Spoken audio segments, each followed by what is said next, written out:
principalmente na encruzilhada, porque é na encruzilhada que os inimigos fazem as coisas, e é nas encruzilhadas que as coisas precisam ser desfeitas. Porque a Bíblia Sagrada diz, eu já começo assim, no livro de 1 João capítulo 3, versículo 8, parte B, que para isso se manifestou o Filho de Deus. Para quê, pastor? Para desfazer todas as obras de Satanás, todas as obras do diabo, tudo que Satanás acha que é obra, Jesus Cristo se manifestou para desfazer tudo. Então, nós não podemos temer, não podemos recuar essa obra até os confins da terra, até os confins da terra. Deus me deu uma palavra, e a palavra está lá no livro de Lucas, capítulo 7. Lucas 7, pode colocar o fundo, não vou levar não. Ainda não. Quem sabe mais à frente, se Deus quiser. Porque nós precisamos seguir o direcionamento do Espírito. E o Espírito testifica no meu coração que o momento é da palavra. Os corações estão preparados para receber o alimento, o maná espiritual. E eu não posso fugir daquilo que o Espírito Santo ordena. Amém? Lucas 7, a partir do versículo 11. Na epígrafe diz, o filho da viúva de Naim é ressuscitado. O filho da viúva de Naim é ressuscitado. Todos acharam, aqueles que estão com Bíblia? Quem não está com Bíblia se aproxima. Ou quem está com Bíblia melhor se aproxima de quem não está, para que ele possa acompanhar juntamente com você. Eu costumo dizer, eu gosto de ver as pessoas acompanhando aqui, para saber que o que nós pregamos não é mentira, não é heresia, é o que está escrito. Porque Jesus Cristo sempre dizia, está escrito. Então, sobre o que está escrito não pode ser contestado, ou otorgado e nem questionado. É o que está escrito e acabou-se. Então, por gentileza, alguém que está com Bíblia, sobe ali com o pessoal. Não fica ganhado não, nós viemos aqui para fazer a obra, para servir a eles. Pode subir a escada, se aproxima deles lá, que nós venhamos dar. Melhor é dar do que receber. Amém? Cola aqui, varão. Cola aqui, Vamos interagir com a comunidade. Aleluia. Lucas 7. Isso, a partir do 11. Todos acharam?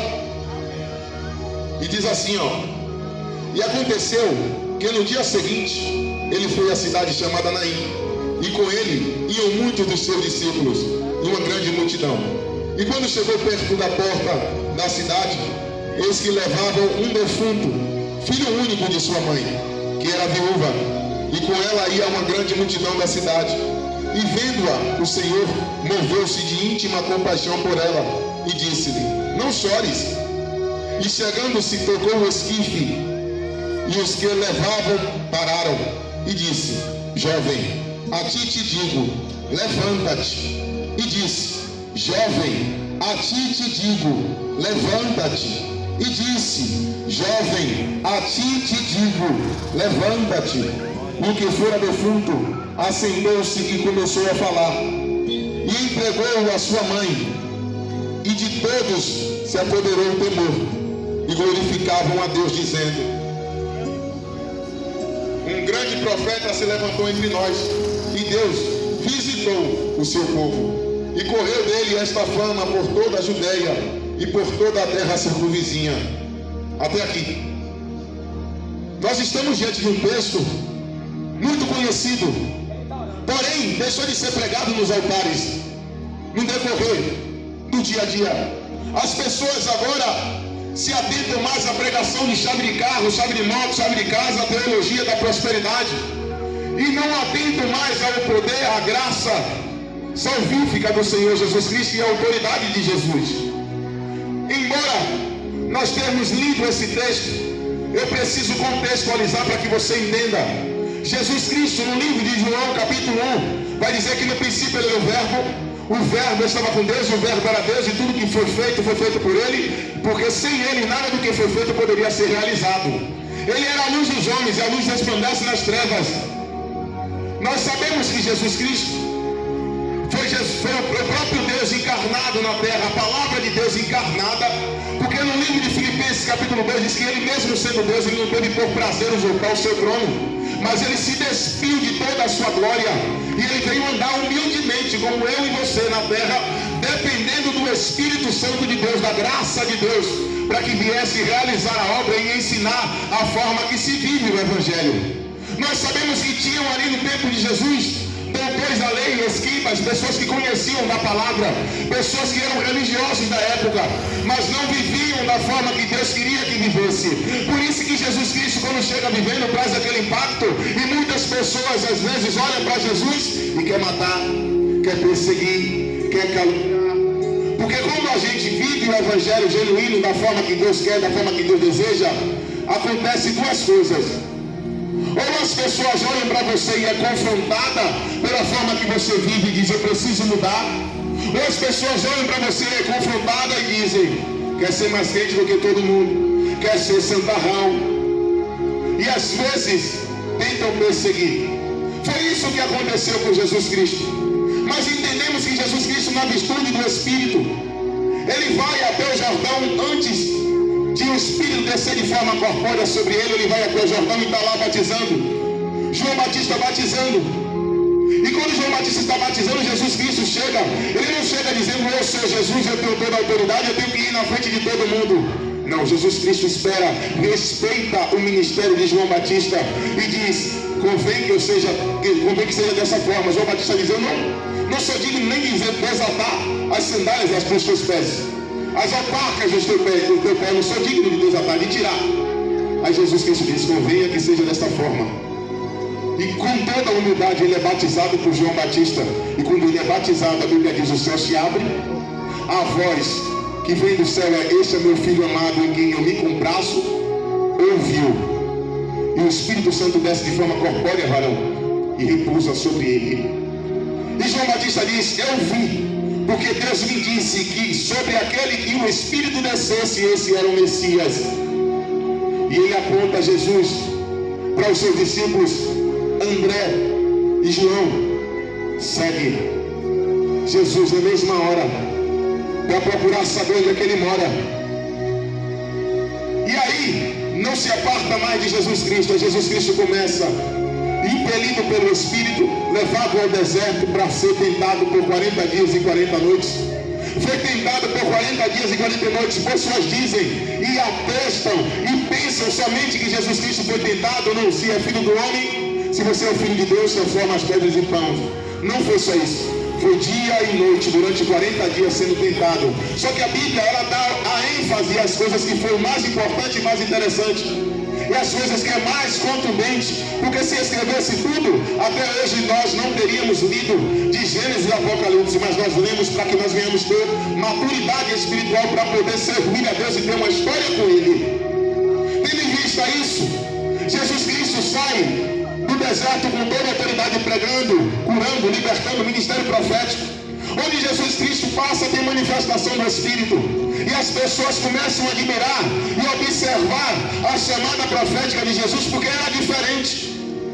Os fariseus, os escribas e os saduceus, que embora eu falei aqui agora, outrora, eles pregavam, eles tinham a palavra, eles tinham a letra, mas não viam, as pessoas não viam esse ministério de cura, de libertação, de forma explícita. Porque Jesus Cristo, ao contrário do que muitos pensam, Jesus Cristo não se trancava dentro de igreja para curar. Jesus não se trancava dentro de igreja para pregar. Pelo contrário, Jesus Cristo manifestava a obra do Pai dele na frente de todos. Salvo quando as pessoas não tinham fé para receber, ele afastava e deixava só as pessoas com fé para receber. Pastor, o senhor prova isso aonde, pastor? No livro de Marcos, capítulo 5, nós vamos entender e ver que tem um principal da sinagoga indo correndo atrás de Jesus, porque a filha estava morrendo. Jairo, Senhor, me socorre, minha filhinha está morrendo, está padecendo. Eu preciso que o Senhor me socorra. Se prostra aos pés de Jesus. Mas ele não era principal da sinagoga? Ele não era um dos que perseguia Jesus Cristo? Era. Mas no momento que nós estamos desesperados, nós buscamos todos os recursos, não achamos, e às vezes o último recurso que a gente vê é Deus. E aí nós pedimos socorro a Jeová. Aí, Jeová faz. Sabe por quê? Porque um coração quebrantado e contrito não desprezarás a Deus. Pode ser candomblessista, pode ser espírita, pode ter a religião que ele achar e desejar, mas se ele porventura buscou em todas as religiões, buscou na fé dele, não resolveu, não achou. Quando vai buscar Deus, Deus não olha para ele e diz: vai buscar com os seus ídolos. Não. Deus olha o nível de fé dele ou dela, e pelo nível de fé ele diz: seja feita conforme a tua fé. Glória a Deus. Seja feita conforme a tua fé. E eu acho interessante e muito profundo isso em Deus. Deus não guarda rancor, Deus não guarda mágoa, Deus não guarda ódio. Pelo contrário, Ele deixa escrito: não se deixe escarnecer, e Deus não se zomba. Tudo que o homem planta, o homem colhe. Se colher na carne, vai colher morte. Se plantar na carne, vai colher morte. Se plantar no espírito, vai colher vida. Então Deus já deixou a lei do plantio e da colheita para mim e para você. Logo eu te faço uma pergunta: a forma que você tem vivido, os atos que você tem praticado, futuramente vai trazer uma colheita de bênção, de alegria ou de tristeza? É de se pensar. Nós precisamos refletir sobre os nossos atos hoje, aqui e agora. Pastor, eu tenho que mudar? Eu tenho que mudar todo dia. Todo dia eu acho coisa na minha vida que eu preciso retirar. Ou você acha que eu sou querubim ungido? Ou você acha que eu já me tornei um anjo? Ou você acha que eu sou já um santo de Deus? Não, eu sou separado. Deus quer que eu seja separado. Separado de quê? Do sistema. Separado de quê? Da prostituição. Separado de quê? Da morte, do adultério, das coisas que Deus não se agrada. Mas ainda assim, nós precisamos buscar a santificação dia após dia, sem a qual ninguém verá a Deus. Segue a paz com todos e a santificação, sem a qual ninguém verá a Deus. Vamos chegar no texto. Jesus Cristo começa a criar um alvoroço por onde ele passa. Porque onde Jesus Cristo passa, alguma coisa acontece. Onde Jesus Cristo passa, é surdo que não ouvia de nascença e começa a ouvir. Era cego que não enxergava de nascença e começa a enxergar. É pessoas que estão endemoniadas e ninguém consegue expulsar o demônio. Jesus Cristo passa, ordena, o demônio vai embora e o homem fica livre, fica tranquilo. Jesus Cristo está ocasionando um alvoroço. Que homem é esse? Que até o mar obedece, até a fúria do mar. O mar revolta, ele: quieta-te, acalma-te. E o mar fica quieto. Sabe por que o mar fica quieto? O mar tem ouvido. Tem ouvido o mar? Mas quem fez o mar? Deus. Se Deus fez o mar, Deus tem autoridade sobre aquilo que ele fez. Se você faz algo, você tem autoridade sobre aquilo que você fez, sobre aquilo que você realizou. E você faz o que você bem quiser, o que você bem entender, com aquilo que você mesmo fez. Por exemplo, se você é um marceneiro e você fez um banco de madeira, você fez aquele banco, você faz o que você quiser com ele. Você pode colocar ele, pode sentar nele, pode pegar ele, pode vender ele, pode pintar de muitas cores, pode fazer o que você desejar. Se você quiser quebrar, você quebra, faz de novo. Pastor, onde é que o senhor quer chegar? Que Deus fez a mim e a você. E Ele pode fazer comigo e com você o que Ele bem entendeu, o que Ele bem quiser. Muitas das vezes a gente olha para Deus e diz assim: Senhor, por que eu estou passando por isso? Por que eu estou passando por aquilo? E aqui é para o servo de Deus. Eu sou servo de Deus, eu sou fiel. Eu estou contigo em intimidade com o Senhor. Pago o preço, Jeová. Mas por que tem me acometido isso? Ele é Deus. Ele faz o que Ele bem entender. Ele tem os propósitos e os meios no qual Ele usa para poder fazer a obra dele. E Deus, o Deus que eu conheço é Deus de processo. Deus não dá nada a ninguém sem antes processar o vaso. Quer ver uma coisa?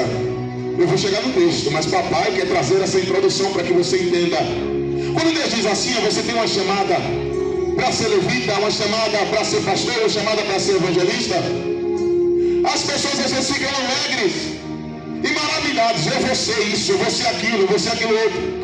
Mas quando os processos começam a chegar na vida do vaso, que as dores começam a bater, que o desânimo começa a querer tomar conta, que a vida e a oração do vaso é só lágrimas, o vaso quer correr. Eu não quero mais não. Opa! Mas eu estava tão feliz e entusiasmado com a obra que Deus disse que vai fazer e realizar na vida. O vaso tem que ser provado, cara. O vaso tem que aprender, tem que adquirir maturidade espiritual, tem que adquirir experiência, tem que adquirir autoridade. E só adquirimos isso lá embaixo, no sofrimento, buscando a Deus, passando pelas provas e pelos processos no qual Deus desejar colocar. Nós estamos diante do texto no qual Jesus Cristo está andando com seus discípulos. E Jesus está vindo, um cortejo fúnebre. Um cortejo fúnebre. Tem a viúva, o seu filho morto no esquife. Tem as pessoas indo velar o corpo para enterrar. A viúva chorando. Jesus Cristo chega para ela e diz: mulher, não chore. Como é que pode um negócio desse? O filho da mulher morreu. A mulher não tem mais o marido. A mulher não tem mais recurso financeiro. Aqui eu vou apimentar as coisas para que você entenda. A mulher ali, naquele tempo, naquela época, as mulheres não eram como as mulheres de hoje, que são tidas como mulheres empoderadas. Eu trabalho, eu tenho, não dependo de ninguém para nada. Não, não era desse jeito. Não era dessa forma. A mulher tinha um trabalho em casa, trabalhava em casa, e o homem trabalhava na rua para ser o provedor e trazer o sustento. Mas esse homem morreu. Mas tinha um filho, e a esperança dessa mulher era o filho, que o filho crescesse para poder trabalhar, para poder trazer o recurso para dentro de casa. A mulher tinha uma esperança, e a esperança era o filho. Deixa eu te dizer uma coisa: o filho dela morreu e a esperança também tinha morrido e acabado. E Jesus Cristo chega para ela e diz: não chore. Se você disser isso para uma pessoa hoje no estado de perca de um filho, a pessoa vai olhar para você e vai dizer: você está ficando maluco, pastor. O senhor está ficando doido. Só pode. Como é que o senhor me diz para não chorar se o meu filho morreu? Jesus Cristo é a solução. Ele sabia muito bem o que ele iria fazer e iria realizar. Por isso ele diz: mulher, não chore não. Não chore. Imagine aqui agora, antes de eu te entregar a pérola, vamos refletir um pouco sobre esse texto. Eu costumo dizer que a maioria das igrejas, principalmente igrejas pentecostais, nós somos pentecostais, não tem o costume de refletir sobre o texto. Mas Deus me chamou para ser diferente. Eu disse a Jeová: Senhor, se não for para a tua palavra, mistério não venha comigo. Mas se for os mistérios com palavra, aí sim estou dentro. Porque a palavra é a única coisa que vai nos trazer maturidade, equilíbrio, mansidão, domínio próprio, temperança, frutos do Espírito. É a palavra que nos traz, e principalmente a autoridade. A palavra de vida, ela nos traz isso. Mas se nós ficarmos buscando tão somente os mistérios de Deus sem conhecer a palavra, vai ter coisas que o inimigo vai tentar fazer conosco que nós não vamos saber filtrar para saber se é Deus ou não. Mas se tivermos a palavra, a bússola, sabemos o que vem de Deus e o que não vem. O apóstolo Paulo disse: se pregarem um outro evangelho diferente desse que eu vos escrevo, que eu vos ensino, seja ele anátema. Se o céu rasgar, descer um anjo do céu pregando um evangelho diferente e dizendo que viu coisas diferentes do que está escrito, seja ele maldito. Se está escrito, amém, a gente vive. Se não está escrito, descarta e segue, descarta e anda. Jesus Cristo é a própria palavra, e é a palavra que está falando para a mulher: não chore. Você acha que foi por acaso que eu trouxe a introdução para você dizendo que Jesus Cristo no princípio era o verbo? O verbo no grego é palavra. Palavra. E essa palavra vivificou e andou entre nós e habitou entre nós. E a palavra anda de forma corpórea na terra. E ele vem ensinando como é que se vive, como é que se pratica o evangelho. E a palavra diz: não chores. Quantas vezes você leu a sua Bíblia, pegou a sua Bíblia para ler, para meditar na palavra de Deus e disse: Senhor Jesus, a palavra é o Senhor, fala comigo. Fala comigo, Jeová. Ou a gente lê simplesmente por ler, ou a gente lê sem refletir no que está escrito. Será que a gente lê apenas para sermos conhecedores? Ou será que nós lemos para poder praticar, para poder ver a obra de Deus ser realizada com graça? aquele que tem a palavra, a Bíblia diz no livro de Jeremias 23, que tem a palavra pegue com verdade. Aquele em quem está a minha palavra, fale-a com verdade. Com verdade. Eu não posso mentir, não posso ludibriar, não posso enganar. Porque o Evangelho é arrependimento. Se eu e você não arrependermos dos nossos pecados, dos nossos erros e das nossas falhas, nós iremos herdar o inferno. Mas se nós nos arrependermos, vai ter gozo, vai ter alegria no céu. A Bíblia diz que há festa no céu quando o pecador se arrepende. Nesse contexto, nós percebemos pessoas, eu já falei um pouco da viúva. Vamos refletir agora um pouco a respeito das pessoas que estavam ali naquele cortejo. As pessoas olhando para a mulher e dizendo, oh, coitadinha dela. Ixi, o marido morreu. O filho que era a esperança dessa mulher, para tirar essa mulher da miséria, morreu também. A próxima a morrer vai ser ela, e de fome. Coitada. Talvez alguns outros dizendo, bem pouco. Aí, ó. Foi uma pessoa ruim, foi uma pessoa isso, uma pessoa aquilo outro. Língua de ser humano, meu irmão, terrível. Língua de ser humano é terrível. Sabe-se lá o que as pessoas estavam dizendo ao respeito dessa mulher, indo até o cortejo, porque as pessoas comentam. Só que a Bíblia Sagrada diz que quando Jesus se depara de frente e ele vê, ele se moveu de íntima compaixão. Pastor, o que é compaixão? Compaixão é você sentir a dor do próximo e fazer algo para mudar essa situação de dor. Pastor, o que é empatia? Se o texto dissesse que Jesus Cristo sentiu empatia, nós iríamos entender que Jesus sentiu a dor, mas não fez nada. Quantas pessoas às vezes olham e dizem, oh, coitado, que dó, sente até a dor. Mas e depois que você sente a dor, o que é que você faz? O que é que eu faço? Será que eu procuro ajudar? Será que eu procuro dar a ferramenta necessária para a pessoa sair daquela situação? Porque Jesus Cristo se sentiu de íntima compaixão, compadeceu-se da mulher. Íntima compaixão é saber que ele tinha algo, saber que ele tinha a providência, saber que ele tinha como fazer, saber que ele tinha o recurso para tirar a mulher daquela situação, e assim o fez.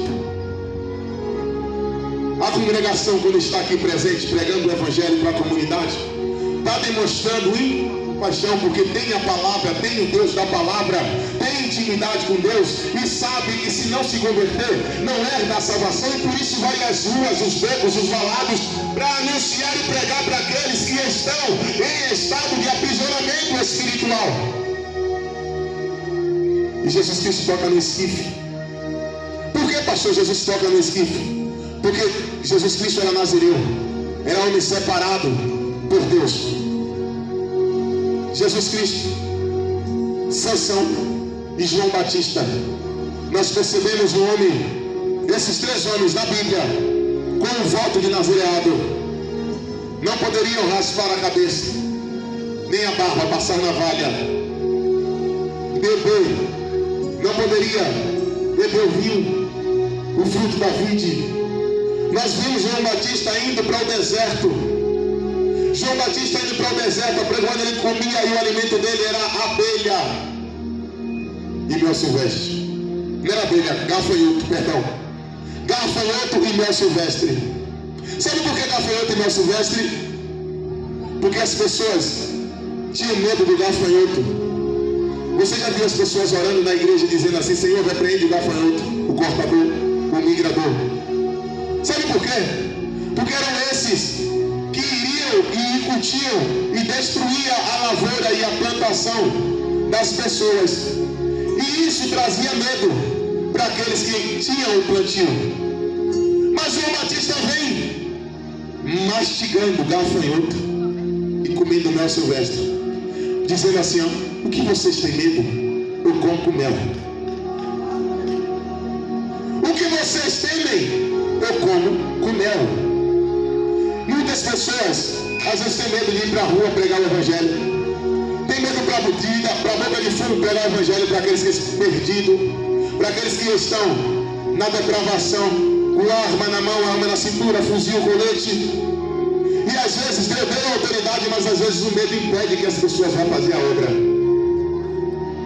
E tem pessoas que Deus diz assim, vai, e é a obra que eu tenho com você. Se não for, eu vou tratar com você. Aí depois que a gente vai, que a gente aprende que Deus está no controle, a gente diz aquilo que muitos têm medo, agora a gente come com mel. E faz do jeito que Deus mandou, do jeito que Deus ordenou. A gente vai ter medo de principado, de potestade, de governo, de poderes de Deus, espiritual da maldade, sendo que o nosso Deus é um Deus poderoso, que até eles Ele criou. Deus criou luz, criou as trevas, criou o bem, criou o mal. Você sabia que Satanás é a criatura de Deus, e toda criatura de Deus tem que se prostrar ao seu Criador? Satanás, ele só vai até onde Deus permite. Martinho Lutero, ele usou uma expressão para descrever a obra de Satanás. Martinho Lutero usou uma frase e ele disse que Satanás é como um cão na coleira, que ele só vai para onde aquele que segura a coleira, Jeová, permite. Então, crente, saiba de uma coisa: se você está na presença de Deus, vivendo como Deus manda, como Deus ordena e ortoga, Satanás só vai fazer na sua vida aquilo que Deus permitir, e o que ele fizer é para trazer benefício para a sua vida, para você buscar mais, ter mais maturidade, aprender acerca do reino e glorificar o nome de Deus. E Jesus Cristo toca no esquife e diz: jovem, levanta-te. O jovem se levanta, e a Bíblia diz que ele está com fome. Ele se levanta com fome. Mas, meu irmão, venhamos e convenhamos, você está morto, eu estou morto. E a gente sai de um estado de morte para a vida e vai pensar em comida.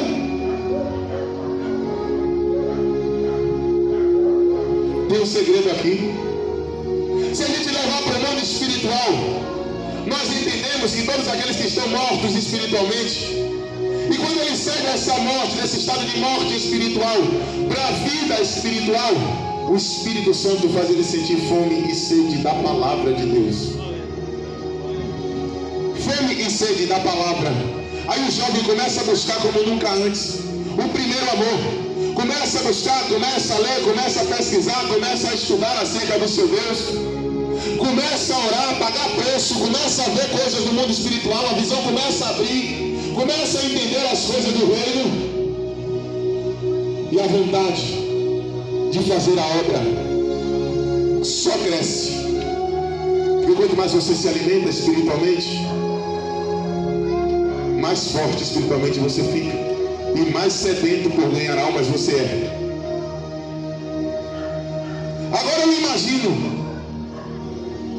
aquelas pessoas que talvez olharam e disseram assim: não tem mais esperança para essa mulher, não tem mais jeito para a vida dela, não tem mais jeito para o que ela vai viver, o que vai enfrentar agora, não tem mais jeito, não vai se levantar mais nunca, não pode trabalhar, não pode fazer mais nada, não tem mais jeito para ela. E Jesus Cristo, depois de ressuscitar o jovem, agora imagina as pessoas dizer: ih, rapaz, Deus é poderoso. Porque a Bíblia Sagrada diz que apoderou-se de todos que estavam presentes, que viram o fato, grande temor, e reconheceram Deus como Senhor. Porque eles sabiam que só aqueles que tinham autoridade para ressuscitar mortos, só Deus, mais ninguém.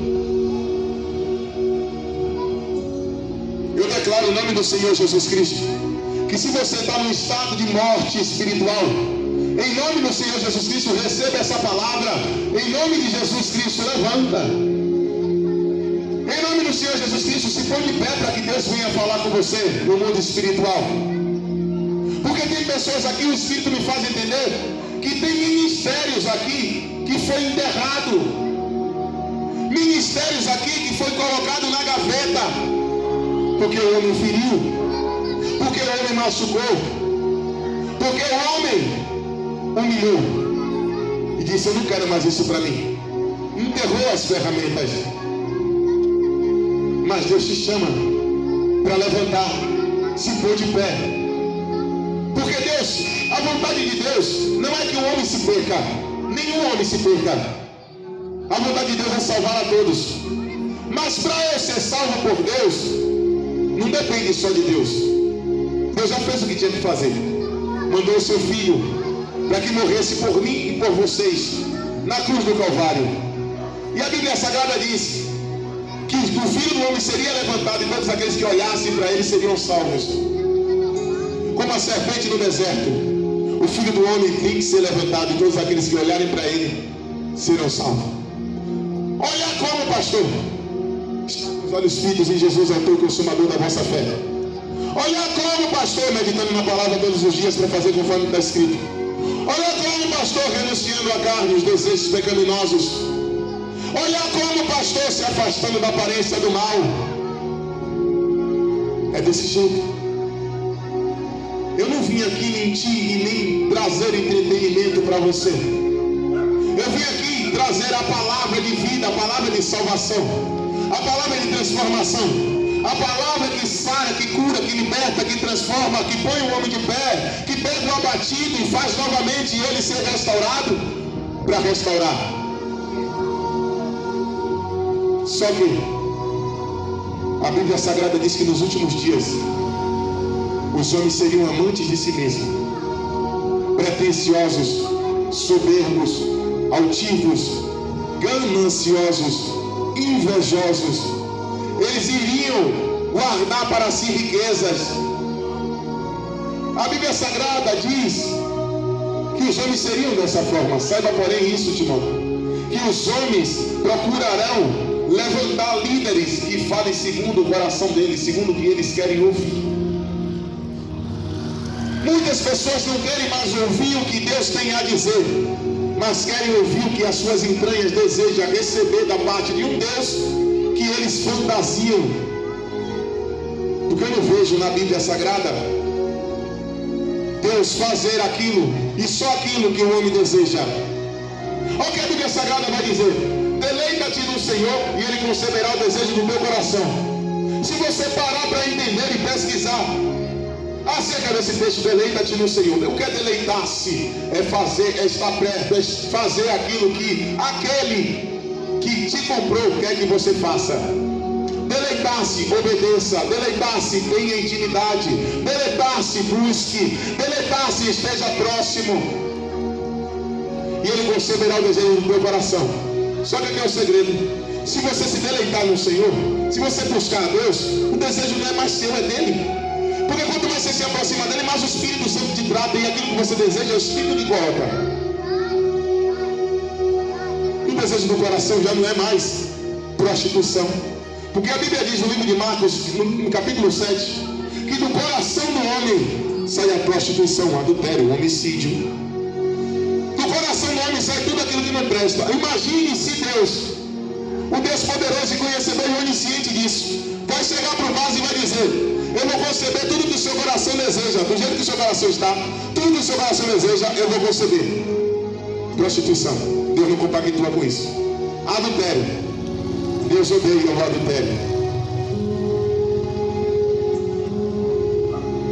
Vaidade excessiva, inveja, Deus não faz parte disso, não compactua com isso. Então, o que Ele vai conceber é justamente aquilo que Ele mesmo colocar no seu coração. A providência para você viver uma vida na presença de Deus e dizer: posso todas as coisas naquele que me fortalece. É a providência para você obedecer e ouvir aquilo que Davi disse: sou velho, fui novo, sou velho, e nunca vi um justo desamparado, nem a sua descendência mendigar o pão. O que é que ele está dizendo? Deus providencia tudo aquilo que nós necessitamos. Se Deus quiser enriquecer, pastor, ele enriquece. Mas se Ele não quiser enriquecer, Ele enriquece? Não. E se porventura Deus enriquecer um homem ou uma mulher, saiba, porém, que a riqueza é para que você abençoe outras pessoas. A riqueza na sua vida se tornará um ministério de abençoar vidas. Se foi Deus que deu, tem que se tornar um ministério de abençoar vidas. Porque para quê? Deus vai dar riqueza ao servo dele para ele dizer: tenho em abundância, não me falta nada. Igual aquele homem que diz: alma, a minha alma está farta de tudo, não me falta nada, eu tenho tudo em abundância. E Jesus Cristo diz: louco, se hoje te pedirem a sua alma, o que tens preparado? É para quem? Aí Jesus Cristo diz também, nos ensina: não ajunteis tesouros na terra, onde a traça e o ferrugem corrói, mas ajuntei tesouro no céu. Qual é o tesouro que eu ajunto no céu? É o tesouro da busca, da intimidade, é o tesouro de ajudar as pessoas, é o tesouro da palavra de Deus na minha vida, da obediência, é o tesouro de ser uma nova criatura. É isso que eu preciso acumular, para deixar um legado para aqueles que me viram antes da prostituição, hoje na presença de Deus, e dizer: Deus transforma, Deus muda, Deus lapida. Eu nasci e criado no Evangelho, meu irmão. Quando jovem eu disse: não quero mais isso não, jovem. Em uma oração, varão, eu não quero mais. Não quero viver o mundo, quero viver da minha maneira, do meu jeito. É justamente o filho pródigo da parábola de Lucas. Filho pródigo: não quero, eu quero viver o mundo. Já vivi tudo que é bom na tua presença, mas eu quero viver o que está lá no mundo reservado. Não sei o que é, nunca vi, nunca provei. Meu irmão, Satanás ouviu e disse: espera que eu vou trabalhar. Mulheres e mais mulheres, precisava nem chegar para conversar. Quando eu chegava, o espírito maligno já trazia a dita cuja, parecendo um imã. Onde pisava, eu escolhia. E as pessoas que andavam comigo falavam: rapaz, que diabo é isso? Eu falei: é diabo. É diabo mesmo, só pode ser diabo, não é outra coisa. Não se engane, vaso. Quando o diabo sabe que Deus tem algo na sua vida, ele vai dar tudo que a sua carne deseja para te deixar cego espiritualmente, para que você não faça aquilo que Deus deseja.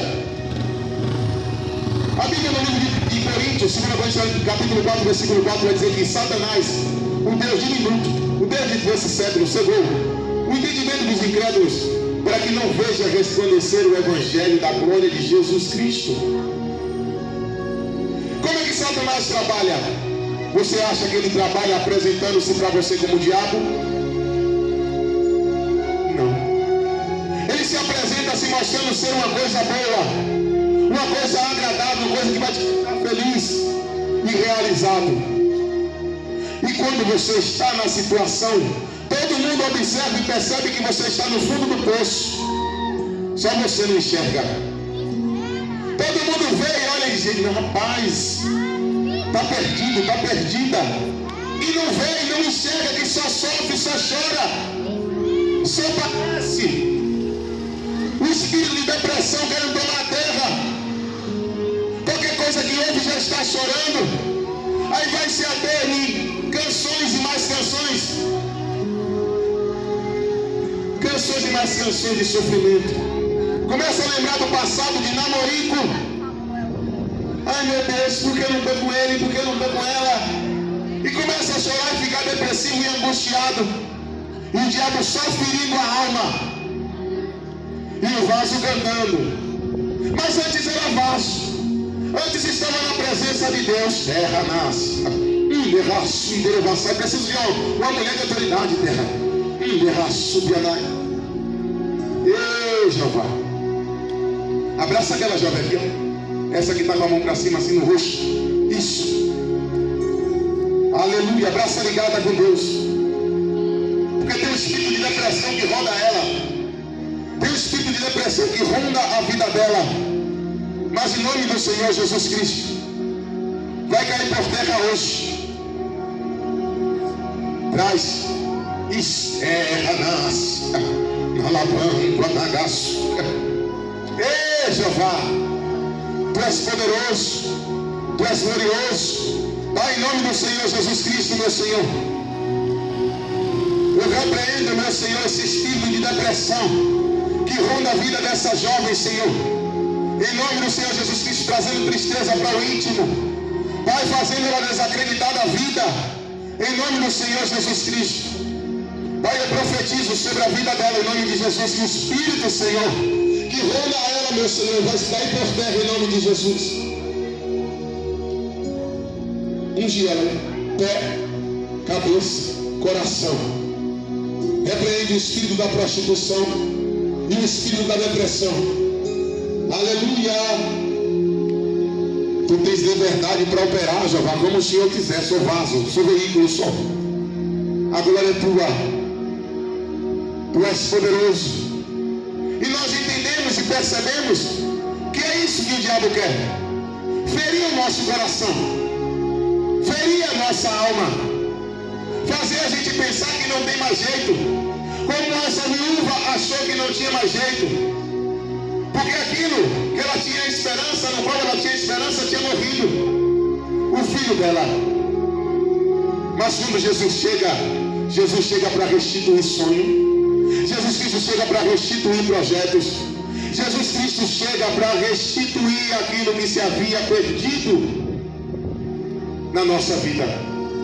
Mas a pergunta é: será que eu quero ser restituído? Será que você quer ser restituída? Porque Jesus quer fazer.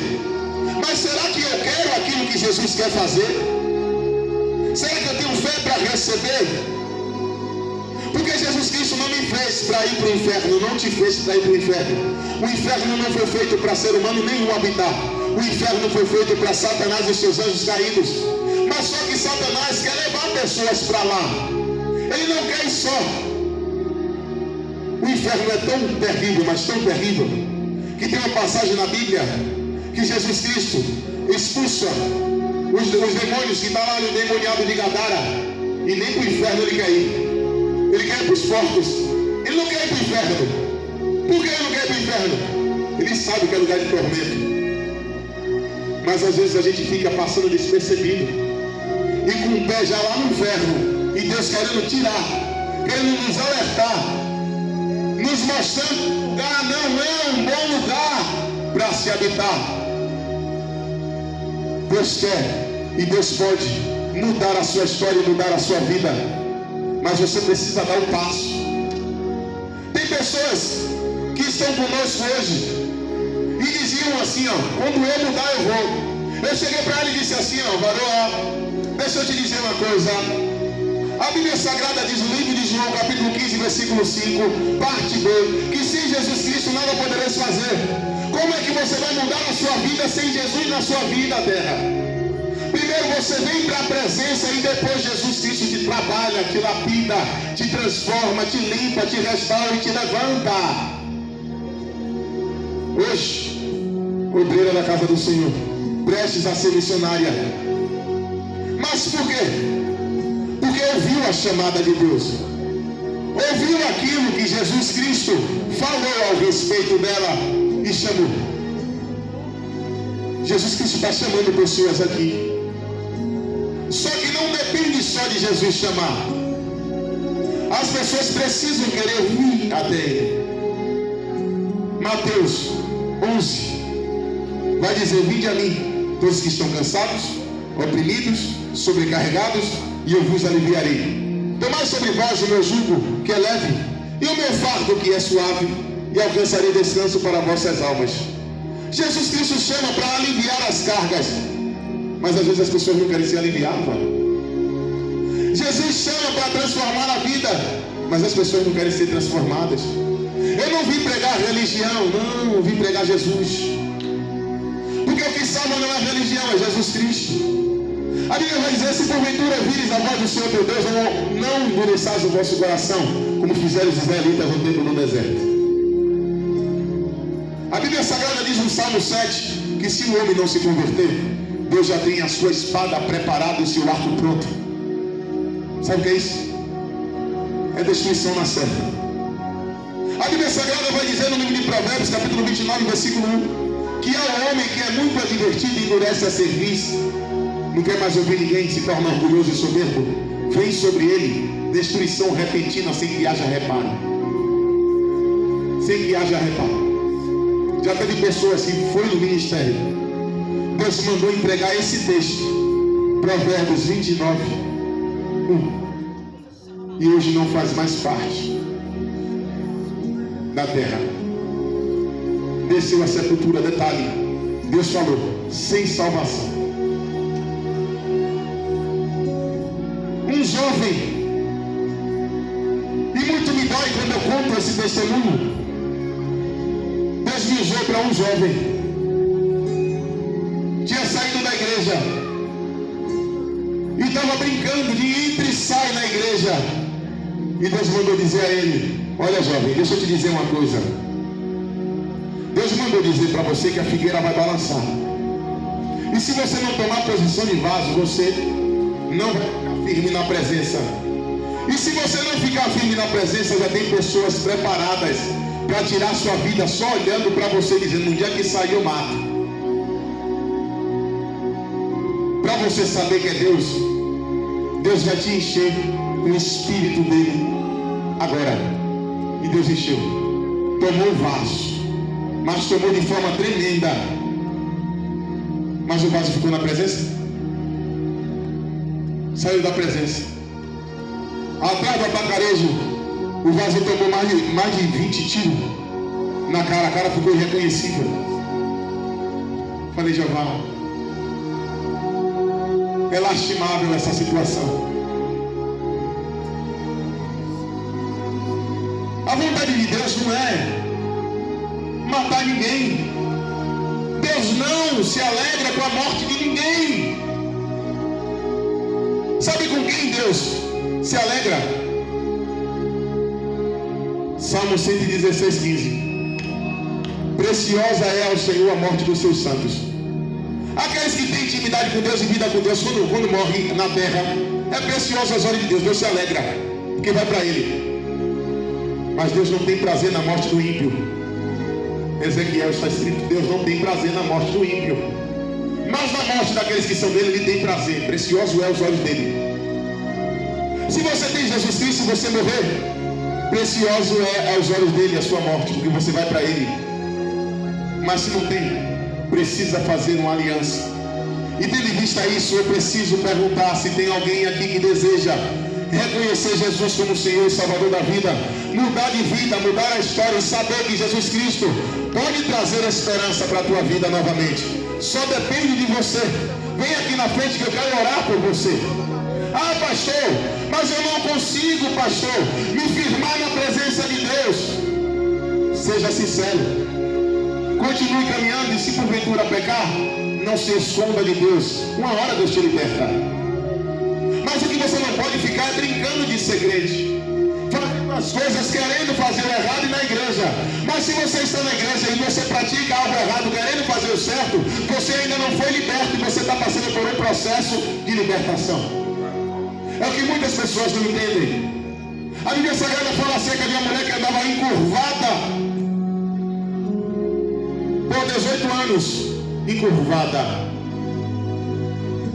E Jesus Cristo, quando ela se depara com Jesus Cristo, a palavra, Jesus Cristo repreende o espírito de enfermidade, e a mulher se endireita, porque é a palavra que conserta, é a palavra que trata, é a palavra que orienta, é a palavra que dá sabedoria, é a palavra que ensina.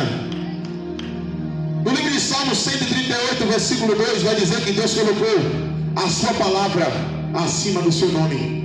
É por isso que hoje nós rendemos glória a Jesus Cristo, porque Jesus Cristo é a palavra e está acima do nome do Deus Todo-Poderoso. Porque quer conhecer Deus?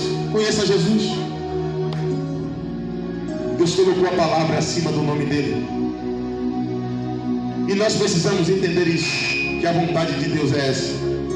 Agora sim, varão, vou convidar os irmãos para ficar sobre a planta dos pés. Quem é vaso, fica ligado, que Deus tem um trabalhar diferente aqui.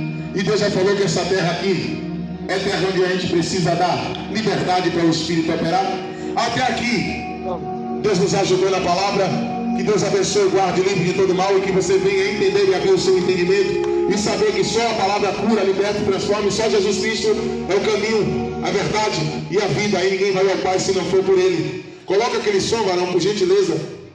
E quem é vaso já vai se ligando com Deus para a gente desfazer as obras de Satanás aqui.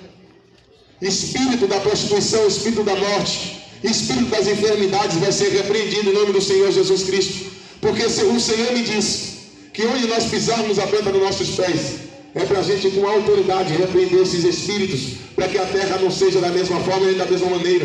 Quando eu cheguei aqui nesse ambiente, eu pisei nesse ambiente, eu percebi um clima pesado, o espírito da morte, rondando com tiroteios, coisas aqui nesse lugar.